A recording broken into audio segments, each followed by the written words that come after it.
Bonjour Bandeko, Balandia Chronique de Net TV. Lobby le 15 novembre est la journée moko historique. Doha a offert au monde un spectacle inattendu, celui d'un pouvoir congolais qui, malgré les discours triomphalistes, boba discours à Tshisekedi, et la propagande soutenue, s'est retrouvé face à la réalité brute du terrain. Une réalité aucun communiqué, encore une fois, aucune manipulation médiatique, aucune storyteller tokiko lobela obako loba de Kinshasa n'a plus transvesti. Ba communicateur à Tshisekedi baza déjà na réseaux sociaux pour désorienter le peuple congolais na ba réalité oyo ezoleka na Doha. Peuple congolais lelo a gagné a joué victoire na maboko na ye. Lorsque ba communicateur et régime s'empresse aujourd'hui de réécrire l'histoire autrement na oyo salemi na Doha, un fait de mer tel au ba ko changer ata mokete. Tshisekedi qui jurait ne jamais trahir, soit effranchir une zone rouge, s'est retrouvé enculé dans un dialogue dont l'âme invisible était précisément le M23 AFC. Est-ce que vous avez koyoka? Un acteur qui l'a tenté d'effacer du narratif national. Tshisekedi a tout fait pour effacer M23 AFC na ba narratif na bango, mais qui s'impose désormais comme incontournable. On ne peut jamais changer l'histoire. La réalité est que le M23 AFC, c'était un opposant incontournable dans l'histoire de Congo Lelo. Alors Doha n'a pas seulement exposé une malaise diplomatique à Tshisekedi, Doha a révélé dans le peuple congolais l'écart gigantesque entre les discours officiels et la réalité sur le terrain. Lobby, vous avez koyoka ba discours, mais lelo, tozomo na réalité sur le terrain.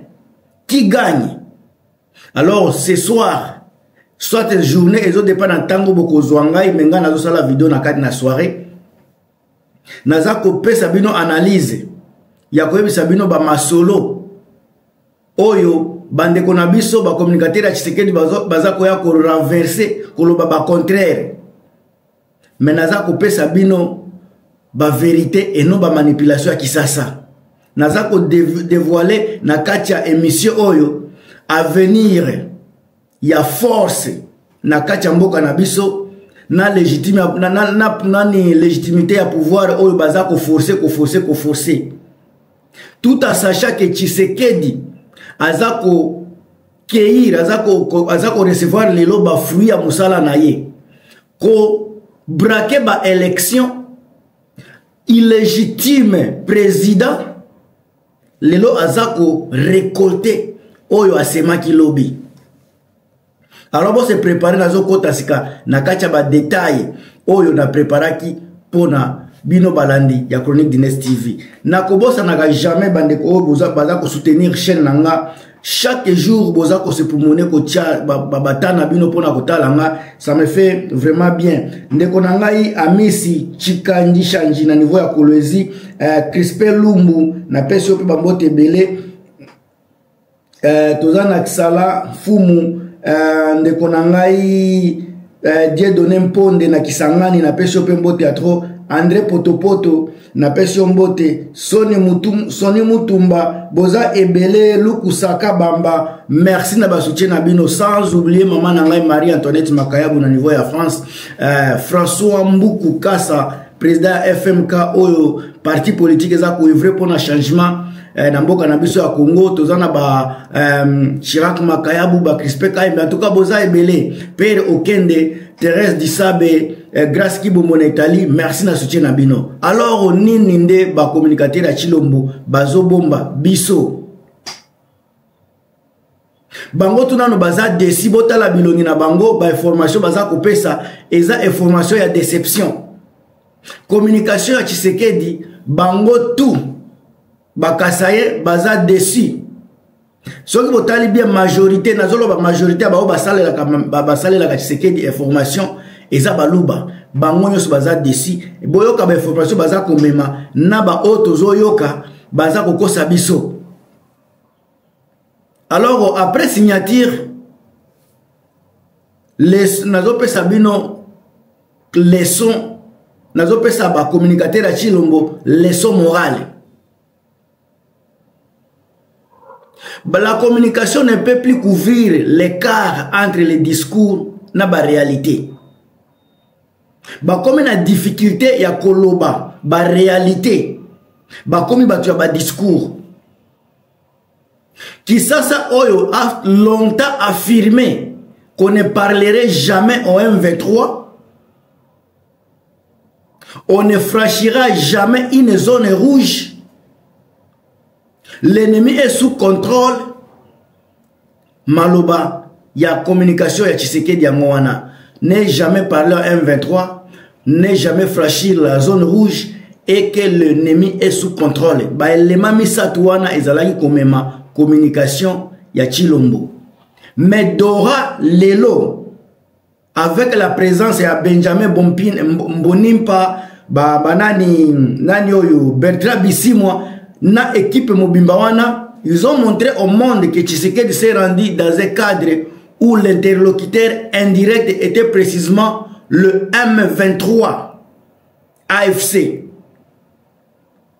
Kuna nadoa contraire ebimi balakisi que la pression internationale, soit les pressions internationales na pluriel parce que eza ya ba français, ya ba belge, ya ba américain et ba qatari bango tuna tiango ka ba pression internationale.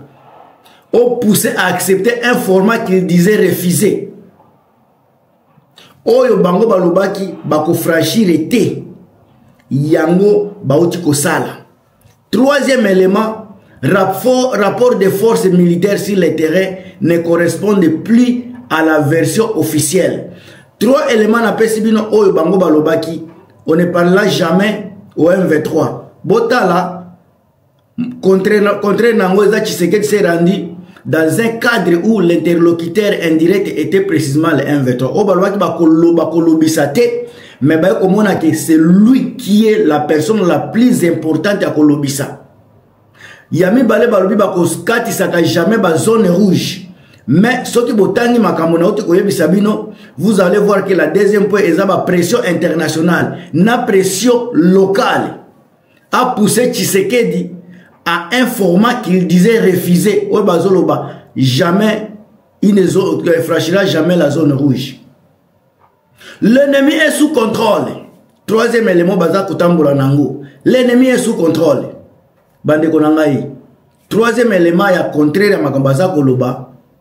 Les rapports de force sur le terrain ne correspondent plus à des versions officielles. Au baza koloba. Na ba réalité sur le terrain. Lukuta. Balobaki ke Goma eza encerclé. Balobaki ke Bukavu eza déjà prise par Bawazalendu. Nini nde balobaki te sur makambo sur le terrain. Baza kolakisa ba photo ya lukuta ba bombardement.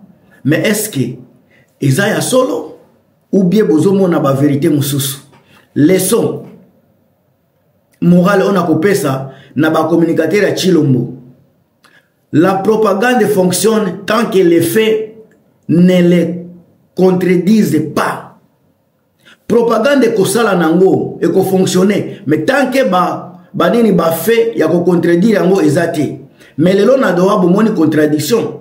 Ce sont les faits qui ont parlé. Bino boza ava doa bozala ko yana ba propagande, mais doa e ko bimisa biso ba fait o eza ko faire parler population. Monde entier. Mes chers amis, communication à Tshisekedi baza éparpillé. Ba meseni na propagande, ba meseni na lukuta. Lelo bakutani baza do omir, ba ebite baloba nini. Minimiser M23 ne marche plus. Minimiser AFC, ça ne marche plus, mes chers amis. AFC M23 sont devenus des interlocuteurs incontournables na makambotali kimia sécurité na mboka na biso. Pendant 3 ans, ce botalibé depuis 2022, la communication officielle ya Chilombo ezalaki ko réduire le M23 na rébellion moko financée à l'extérieur, ezalaki poignée d'un individu, n'est-ce pas? Mais réalité on doit observer par une analyse ya M23, beaucoup mona que le M23 contrôle une vaste territoire, pardon. Ils sont composés de disciples militaires visibles. Ils ont montré une capacité opérationnelle que l'armée régulière n'a pas pu neutraliser. Les puissances facilitateurs, Boziba Doha, parlent désormais comme, parlent de M23 AFC comme un interlocuteur nécessaire et non comme un bande de marginal. Non, ils ont un interlocuteur très nécessaire. Na makambo etali sécurité, kimia, développement ya mboka na biso ya RDC Congo. Encore une fois, et faire qu'on minimiser M23, n'a pas sabino leçon morale. On ne peut pas effacer un acteur dominant du terrain simplement en répétant qu'il n'existe pas. Tshisekedi avait minimisé le M23 AFC. Aujourd'hui, nous sommes où? Où sommes-nous aujourd'hui? Était à Kabiso Congolais. L'échec militaire a rattrapé le discours politique de Tshisekedi. L'échec militaire Bandeko a rattrapé le discours de Chilombo. Les discours politiques où ils ont évolué, ils ont même mboka et pas à mon côté. Na niveau ya régime à Chilombo, les communicateurs de Chilombo ont vendu les victoires imminentes, ils ont vendu les fronts stables, les Sukhoi ils vont renverser la situation. Nde otoze koyoka sanza oyo utikosila ya nini octobre na septembre ezalaki kaka victoire imminente, les fronts stables, les Sukhoi vont renverser la situation. Boyoka ki bakalonji banani mukeba soki kabongo bango tout. Qu'est-ce qu'ils n'ont pas dit concernant la victoire imminente? Qu'est-ce qu'ils n'ont pas dit concernant les fronts stables? Qu'est-ce qu'ils n'ont pas dit? Oh, bah bombarder Bananga, Bambiskade. Qu'est-ce qu'ils n'ont pas dit? Il y a Sukhoi qui bombarder place Nyosoana pour récupérer Mboka. Qu'est-ce qu'ils n'ont pas dit, mes chers amis? Mais la progression ya M23 AFC, leur revers militaire et les incidents répétés dans l'armée ont révélé une chose que beaucoup de gens ont minimisé. Une chose est vraie, une FARDC démoralisée, nous avons une logistique défaillante, nous avons un leadership contesté, vol à élection une semaine, et un commandement éclaté. Ça, ce sont des réalités où les communicateurs à Chilombo, Bazako Bomba. Alors, les sommes morales, les abongo, Nazako Pesa Bino, les sous une fois, Bino Bakalonji, Bakabongo, Basoto Mukeba. Quand l'armée recule les Bandekonangai, la vérité finit toujours par envasser, soit par triompher. Aucun narratif ne peut masquer un champ de bataille. Aucun narratif, mais champ de bataille, résultat, Ezakuna. Au moment où on a la vidéo, il y a 4 villages oyo nanga uti ko récupérer. Mais makambwana tozolo belango lisungana zomo na kolobela kango lisuté parce que asoki akei ko na kombaza ko récupérer la territoire. C'est lui qui gagne na sur le terrain. Alors narratif o batu ya Chilombo baza ko mema ezako masquer kaka. Chant makambo ezako lekana nini na front. Na niveau ya Dora, Tshisekedi n'a pas été en position de force. Il y a donc une évidence difficile à maquiller. Awa, moyen bato Tshisekedi ba bomba ezate. Moyen ba maquiller ba makambo ya Dora ezate o baza koeka na lukuta. Le refus final de signer a été présenté comme un acte de souveraineté. Tant que c'est un acte de souveraineté, et ça une décision réfléchie. Mais bandeko, qu'est-ce que toza kota la kuna sika? Nazo mona kuna ngai personnellement, Tshisekedi azaki na signe à hésitation devant un rapport de force défavorable. Azana katia père politique d'assumer un compromis. Également, na katia manœuvre pour gagner du temps sur les plans intérieurs, sur les plans intérieurs, alors, les partenaires internationaux l'ont interprété comme une perte de contrôle plus que comme un choix souverain, soit un choix de souveraineté. Alors, les communicateurs de Tshilombo, encore une fois, on ne renforce pas son image en refusant de signer une réalité imposée par les faits. On ne renforce pas, encore une fois, son image en refusant de signer une réalité imposée par les faits. Awa nazako zongisa ba communicateur à Tshilombo nanzela parce que manipulation eleki mingi mais na makambo ya Doha manipulation ezati. Les manipulateurs d'opinion doivent comprendre que l'ère des réseaux a changé la donne.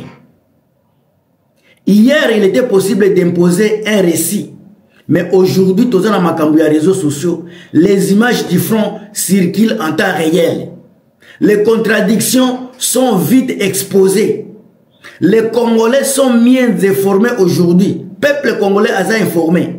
Les partenaires extérieurs débriefent publiquement. Bango bazakoloba. Donc, tant que salemi bazakolobango publiquement. On ne peut plus cacher la réalité au peuple congolais. Essayer à maquiller Makamuleki na Doha en victoire politique révèle de l'impossible bandekonangai. Leçon morale on a coupé cette sous bandekonangai avant d'acheter et c'est que la meilleure communication reste l'alignement avec la vérité. Wanande communication ya solo kotika la toujours na katia vérité. Le public ne croit plus aux versions artificielles. Oboza kokosa kosa. Batubaza ko croire na ngoli susuti. Alors pour na ko conclure na ko memabino na nzela oyo na koloba nini. La réalité s'impose. La réalité s'impose na nini na niveau ya Doha, la réalité s'est imposée. Le 15 novembre 2025, le M23 a démontré que la stratégie de communication de Kinshasa est au bout des souffles. Le 15 novembre 2025, AFC M23 a démontré que le terrain militaire impose désormais son propre langage. Le 15 novembre 2025, AFC M23 a démontré au monde que c'est lui qui est devenu un acteur impossible à contourner. Que cela plaise ou non à Kinshasa, la meilleure leçon pour le communicateur de Tshisekedi serait changer les narratifs, car le monde et les pays ont vu ce qui s'est réellement passé. Ce sont des choses vraies et réelles. Encore une fois, le 15 novembre 2025, AFC M23 a démontré au monde que la stratégie de communication de Kinshasa est à bout des souffles. Le 15 novembre 2025, AFC M23 a prouvé au monde que le terrain militaire impose désormais son propre langage et qu'il est l'acteur impossible à contourner. Que cela plaise ou non à Kinshasa, la meilleure leçon pour le communicateur de Tshisekedi serait de changer les narratifs, car le monde et les pays ont vu ce qui s'est réellement passé. Bande groupe ça va point de vue nabino. Naebi ke na bendi mwa mulai, mais c'était nécessaire pour na koma na pwewana.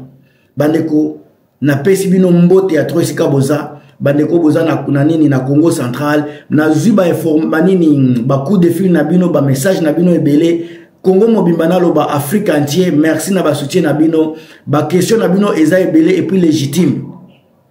Au moment opportun, nazako meka moyen na lingite na pesa bino ba réponse, selon ba sentiment, selon ba émotion.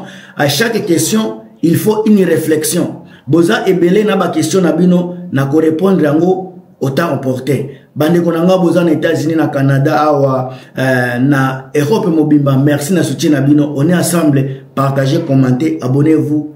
À plus.